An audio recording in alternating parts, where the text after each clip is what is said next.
Welcome to Brainstorming America. I'm Ken Rollins, and I'm here with John Merrill. Good to see you, John. Ken, great to be with you for the 31st episode of Brainstorming America. 31, and we put a lot of information out there, you know it. No doubt. Some of it's been good.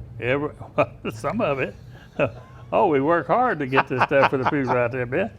They burn the midnight oil trying to make sure we got. Well, what we do, folks, for those of you might be turning it for the first time, and I can't believe that anybody hadn't been watching it, but if you know what we do is we take the information that's out there, today's information that you're getting across on whatever source you're getting it, and we break it into things that you can understand. We go in depth into the stories, things are just brushed over, and we go in depth with it, and sometimes we'll give you an opinion, but we come from a background that we should be able to give you an opinion. John, as you know, was Secretary of State for 8 years, and I've been in the veteran community for a lot of years. And I'm a retired government employee, been one of those people who's getting that check every 2 weeks. But anyhow, we got some good information for you here, and we hope you tune in every week, every time one of these shows on it. But this, what we're going to do is I'll come up with some subjects that we've discussed, and we'll go into those, go into depth. So we'll start with the first one. John, the special counsel that was appointed by Joe Biden had bungled that Hunter Biden case. The one that we call the people out there on let's say Fox calls it the right thing. They called it a bungle sweetheart deal. And there's no other way to twist it around. He was going to get what most people, we got people serving in prison all over the world, all over the country, for the same things that Hunter Biden did. And he was going to get a slap on the wrist, and that's it, for some serious charges. One of them is a gun charge, and the other one was not paying his taxes. Now, I don't know how you folks feel about it. When you don't pay your taxes, I don't think the IRS is going to give you a slap on the wrist. Not any I've heard of lately. For the first time in my life, as a working American, I had to pay significant taxes this last year. Now, this is under the same president that said anybody under $400,000 is going to pay a penny more under my thing. Well, I'm under $400,000, believe me, and I had to pay significant taxes this year for the first time in my lifetime. And so I was told by my what we call CPA. CPA. I want to say my GPS. Right. I want to say my CPA that be prepared to pay more next year. Because the plan that's out there, and a lot of my friends the same way. All two of my friends they're paid more than they've ever paid. So this is the world that we in. We got somebody, excuse my language, but peeing on your leg and telling you that it's raining. And some of you bought it, and he's now holding down the position as the President of the United States. But anyhow, his DOJ, Department of Justice, appointed a special counsel that gave Hunter that little deal, and it fell through. And now they've got another one. They threw that out. They got another one. That's because the Congress, the Republicans, brought the heat on them.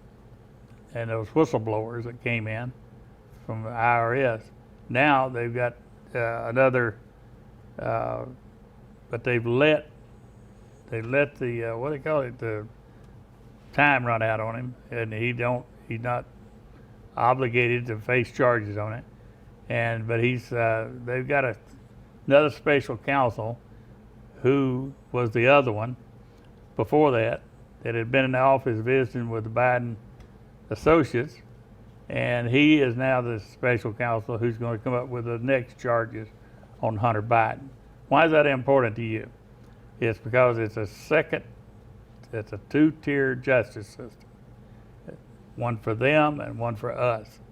And we have to look at what's being done with this individual who was drawing millions and millions of dollars from a corrupt oil company in Ukraine, and he's getting millions of dollars. He had no knowledge to justify that. So, John, I know you're aware of all those things that's going on, but Congress is slow walking. I mean, they say it's slow walking. Congress is not slow walking. This guy is slow walking another process through there. And they want to do it with the election cycles, and that's not justice when you put legal process in with a Absolutely not. And of electoral. course, now we've got the presidential conversation that's in full swing. The New Hampshire primary will be next February. The Iowa caucus will be the end of next January, the 1st of February. Then we'll have the South Carolina primary, and then Super Tuesday when Alabamians vote in March of next year. And that entire conversation will be dominating the news each and every day. And ultimately, just culminating with the presidential election in November of 2024. So basically, unless something happens between now and the first quarter of next year, you're not going to see any change at all. You're certainly not going to see any major indictments related to this unless some of those political hacks continue to try to get after the 45th President of the United States, Donald J. Trump, with another indictment somewhere.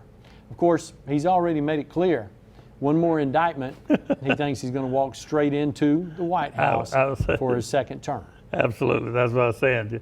Come on, one more indictment, and just give me the keys to 1600 Pennsylvania. Well, it's very clear that people are getting fed up with this particular conversation that's going on, especially related to President Trump. But we hope that you're not fed up with this week's episode of Brainstorming America.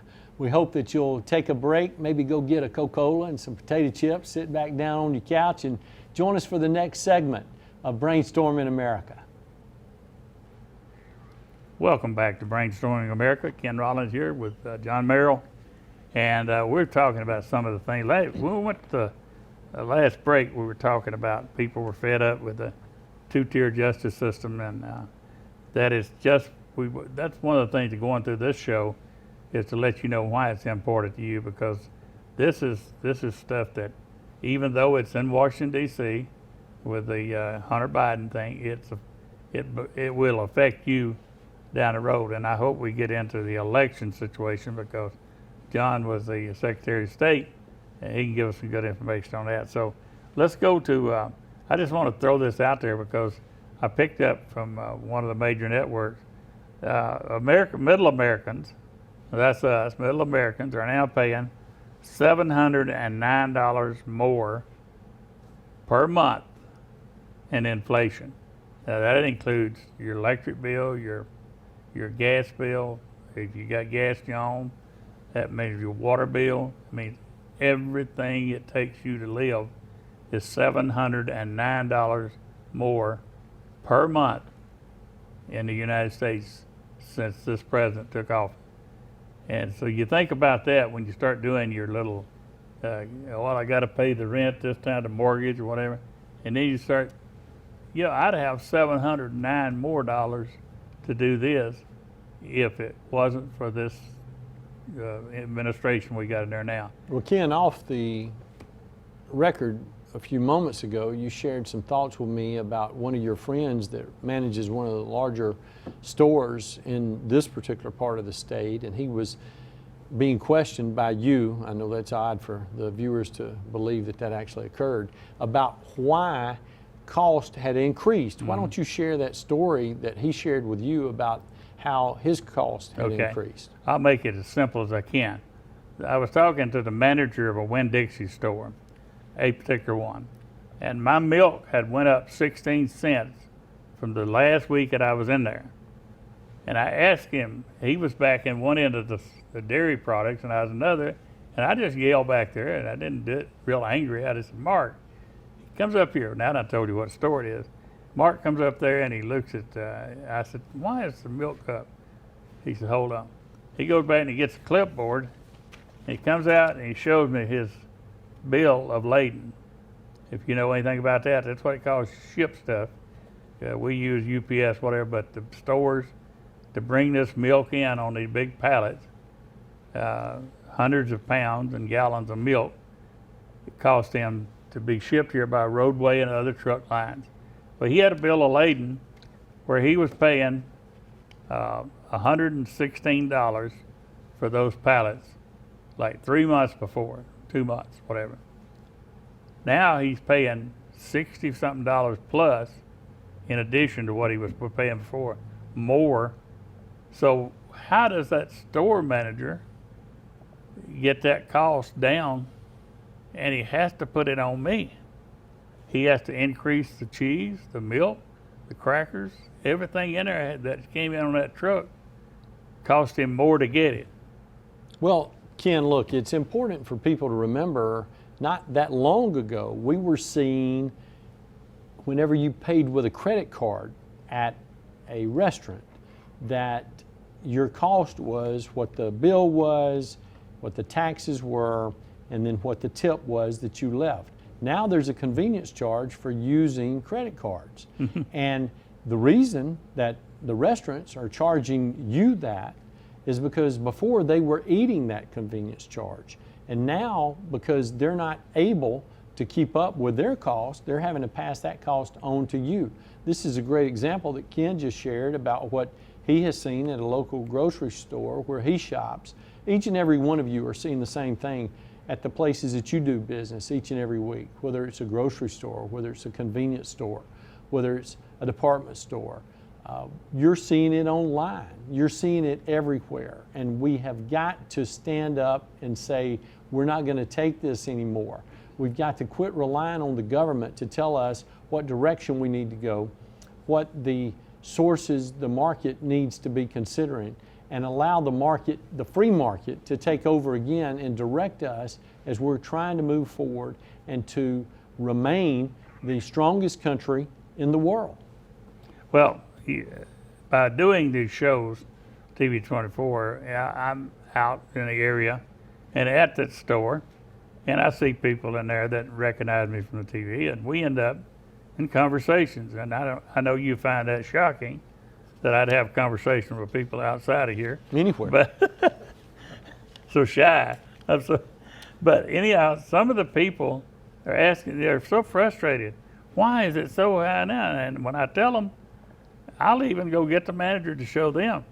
But do they feel better that they can't make, it's a shopping thing. I was telling my daughter, I saw a lady put a pair of little pants up in the front of me, a little legging, short pants.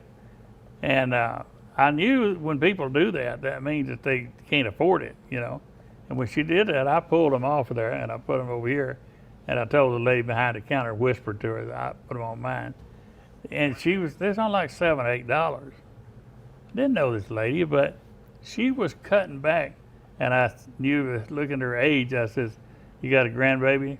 Is that boy or girl? She said, girl. And she said, oh, this is her. They just had sparkles all over me. She had saw those, grabbed them off the rack. My grandbaby is going to love them, but I had to put them up on a shelf. That breaks my heart to see that, because I end up paying people forward a lot of times in line. I'll see them taking food product back that they bought, set them back over here. You know why they're doing it. And I get them and shove them back up there and ask the cashier to go and take care of it.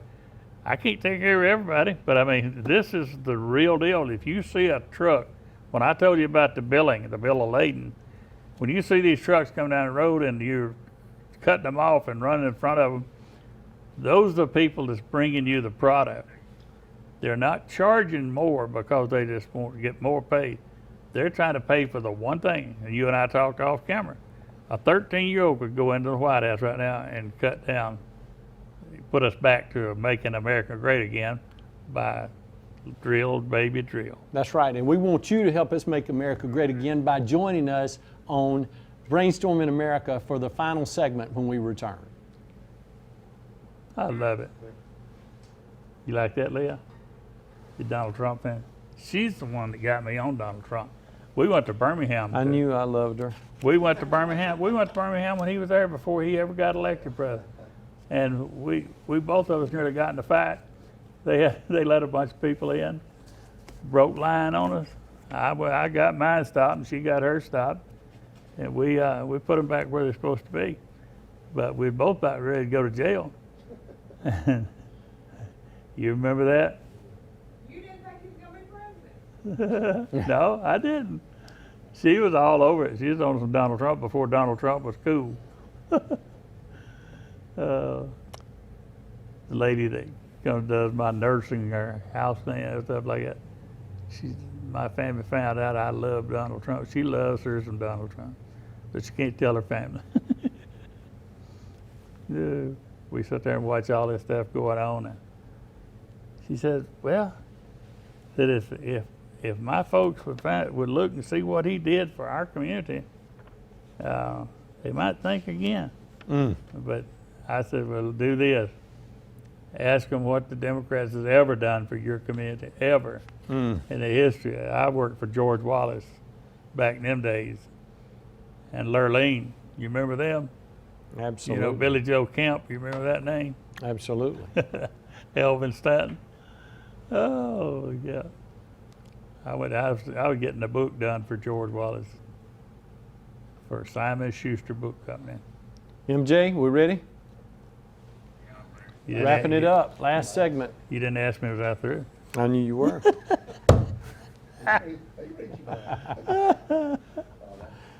Okay.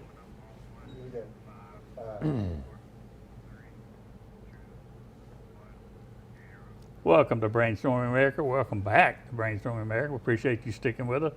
Sit there with that, drinking that iced tea, enjoying yourself. I'm here with John Merrill, and John, when we went to, we was talking about that $709 extra you got to pay. I want to talk about something that's there's on the national news. They're talking about a subject called minority oppression. It's being taught in some of the schools, minority oppression. And what they're doing is they're teaching the minority children, the black children especially, that you can't make it in life without these Governmental welfare. assistance. Yeah. They tell them, I'm talking 7, 8, 10 years old, you can do it. The government will pay you EBT, they'll do you a housing, Section 8. They go all the things they go over with kids. I'm talking about 10-year-old kids, and they're teaching them that you're being oppressed. And there's some people out there that are minorities that would argue that real quick. I think we had a president one time that was a minority, and I wouldn't think that he'd call himself being oppressed. No, but look, Ken, I think it's important for people to remember that not too long ago, just in the 1930s, we had each and every family in the United States of America that was making it on their own.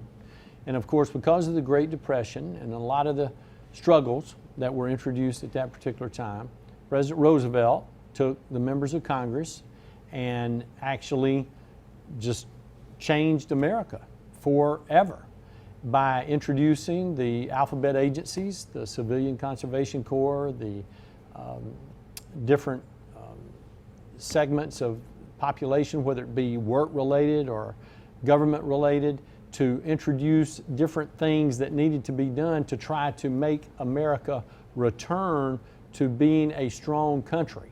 But in the 1960s, President Johnson took that New Deal a little bit farther and made the Great Society, where we introduced a number of other things related to medical expenses, related to EBT cards, as Ken was talking about earlier, whether it be food stamps at the time or other things that were introduced, and transitioned our nation into a nation that people have come to expect. I need government assistance in order to make it. I've got to have government assistance in order to continue to have the quality of life that I want to have. And frankly, it's taken away the pride that some people used to have. Some people now think that you're stupid if you don't take the government assistance.